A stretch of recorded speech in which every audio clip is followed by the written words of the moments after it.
మార్కాపురం జిల్లా ఎర్రగొండపాలెం మండలం గొల్లవిడిపి గ్రామంలోని ప్రభుత్వ పాఠశాల విద్యార్థులకు చేతి వృత్తులు, సాంప్రదాయ కళలు, వ్యవసాయ పనిముట్ల ప్రాముఖ్యతపై మండల విద్యాశాఖాధికారి ఆంజనేయులు అవగాహన కల్పించారు.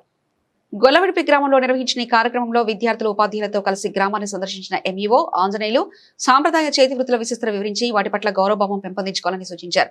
అలాగే వ్యవసాయంలో ఉపయోగించే కంది పంట కోసే యంత్రం, విత్తనాలు చల్లే యంత్రం, కలుపు మొక్కలు తొలగించే యంత్రం తదితర వ్యవసాయ పనిముట్ల పనితీరును విద్యార్థులకు ప్రత్యక్షంగా చూపించి వాటి ఉపయోగాలను వివరించారు. గ్రామానికి చెందిన వెంకటరత్నం ఇంటిని సందర్శించి బుట్టలు, చాటలు అల్లే విధానాన్ని విద్యార్థులకు ప్రదర్శించారు.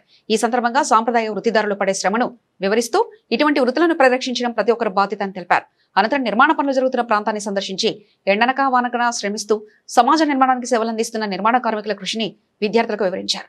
ప్రతి వృత్తి సమాజ అభివృద్ధికి ఎంతో అవసరమని, అన్ని వృత్తులను సమాన గౌరవంతో చూడాలని ఎంఈఓ ఆంజనేయులు సూచించారు. ఈ కార్యక్రమంలో గొల్లవిడిపి ప్రభుత్వ పాఠశాల ప్రధానోపాధ్యాయులు నాగరాజు, ఉపాధ్యాయులు రంగనాయక్, సుబ్రహ్మణ్యం, సిఆర్పి ఎల్లయ్య తదితరులు పాల్గొన్నారు.